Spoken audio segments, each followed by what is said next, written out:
Pengine mfano katika mazao yake hayo hakuna hata siku moja yeye alikwenda na maji kwa ajili ya kumwagilia katika shamba lake, lakini anamtegemea sana Mwenyezi Mungu Subhanahu wa Ta'ala. Basi kwa kuwa kimefikia kipindi cha kuweza kutoa, basi ndugu zangu watukufu Waislamu, tusipande joyo katika nafsi zetu, tuweze kuitekeleza nguzo hii kwa ajili ya faida zetu. Lakini kama mtu, ndugu zangu watukufu Waislamu, nafsi yake itakuwa ni yenye kuwa na choro juu ya kutoa katika ile sehemu ya Mwenyezi Mungu Subhanahu wa Ta'ala, basi ndugu zangu watukufu Waislamu, Mwenyezi Mungu ataichukua sehemu hiyo katika sehemu ya mali yake kwa njia yoyote ambayo anaifahamu yeye Mwenyezi Mungu Subhanahu wa Ta'ala. Mara ngapi watu wamekuwa wenye kupata mazao, lakini mazao hayo ghafla yataweza kuharibika. Incoming call is from Amaza Mahuga. Subhanahu wa Ta'ala mwenyewe kutokana na wingi wa majeshi yake ya wadudu, basi anaagiza jeshi lolote la wadudu na kuweza kuja kushambulia mazao hayo. Ndugu zangu watukufu Waislamu, lakini si hivyo tu, mtu anaweza akaipata riziki lakini akaitumia katika njia ambayo iliyokuwa ya taabu sana. Anaweza akatumia riziki yake pengine kwa kutilia maradhi mbalimbali ambayo hapo mwanzo hakuwa nayo kabisa.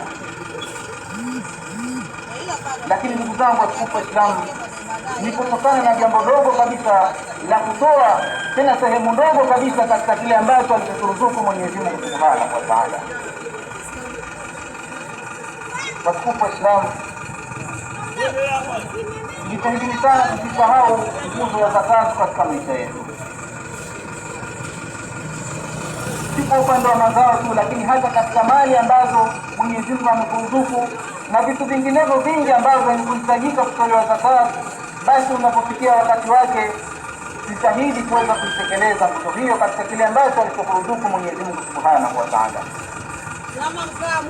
Lakini kama nafsi yako itafanya choyo, ndugu zangu watukufu Waislamu, basi hakikisha utakitoa kiasi hicho katika njia ambayo Mwenyezi Mungu yeye mwenyewe ndio mwenye kuifahamu.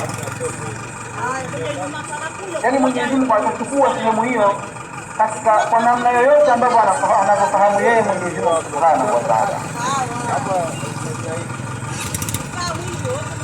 Kwa kuwa ni katika nguzo za Uislamu, ndugu zangu watukufu Waislamu, na ni katika mambo ambayo yenye kutupelekea faida sana.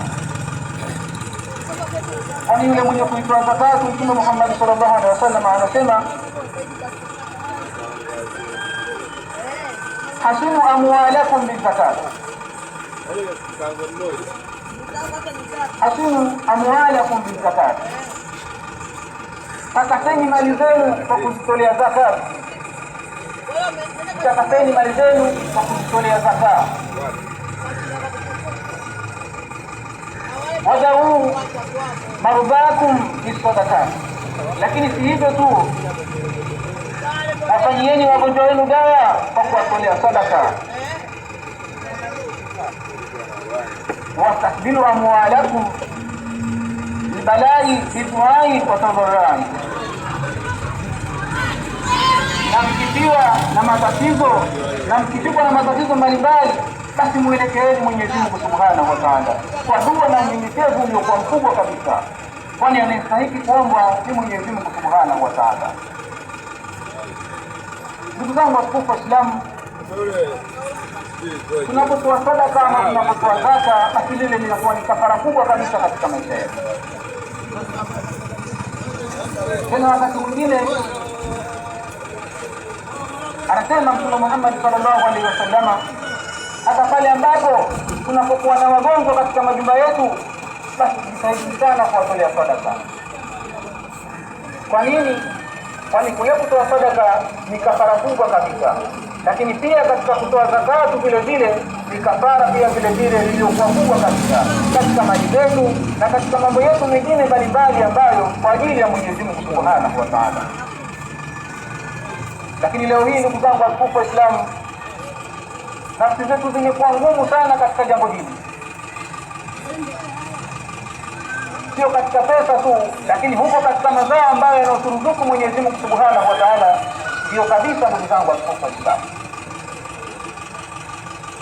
Yaani mtu akipata mfano amevuna katika kipindi hiki, Mwenyezi Mungu akamjalia akapata mazao yaliyokuwa mengi kabisa, yaani kile kitendo cha kutoa yeye gunia moja katika magunia 10, anaona amepata hasara kubwa kabisa. Ndugu zangu watukufu Waislamu,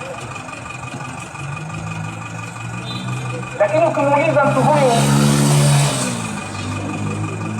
ni nani ambaye aliyekuwa akishughulikia akipambania ile mbegu ambayo umepanda katika ardhi mpaka ikaota, mpaka ikawa ni yenye kumwagiliwa maji, mpaka ikatoa mazao yakakamilika, ikafikia kipindi na wewe ukaweza kupata mazao haya, nani ambaye alikuwa akikusaidia kama si Mwenyezi Mungu Subhanahu wa Ta'ala? Ndugu zangu watukufu Waislamu, tunatakiwa tuwe na mazingatio sana katika maisha yetu. Mwenyezi Mungu angekuwa na uwezo, ama hakushinda Mwenyezi Mungu Subhanahu wa Ta'ala, wakati pale tunapoyapanda yale mazao, kisha zile mbegu zikaweza kupotea ama zikafa moja kwa moja katika yale mashimo. Lakini kwa uwezo wake Mwenyezi Mungu Subhanahu wa Ta'ala, sisi tunaweka mbegu zile katika ardhi, kisha tunaondoka, kila mtu anakwenda kujua shughuli zake, lakini yanapita masiku, tunakwenda tunakagua katika maeneo yetu, tunaona mbegu zinaota. Ile ni kazi ya Mwenyezi Mungu Subhanahu wa Ta'ala. Basi inapofikia wakati tuweze kuyatekeleza Mwenyezi Mungu Subhanahu wa Ta'ala, wala hakuna ugumu. Ndugu zangu na watukufu Waislamu, tena yule ambaye atakayekuwa amezoea kulifanya jambo hili, basi ni jambo ambalo litakuwa lenye kumpelekea mabadiliko katika maisha yake, lakini pia wakati mwingine hata katika mali zake unakuwa ni msaada mkubwa na ulinzi mkubwa kwa Mwenyezi Mungu Subhanahu wa Ta'ala. Lakini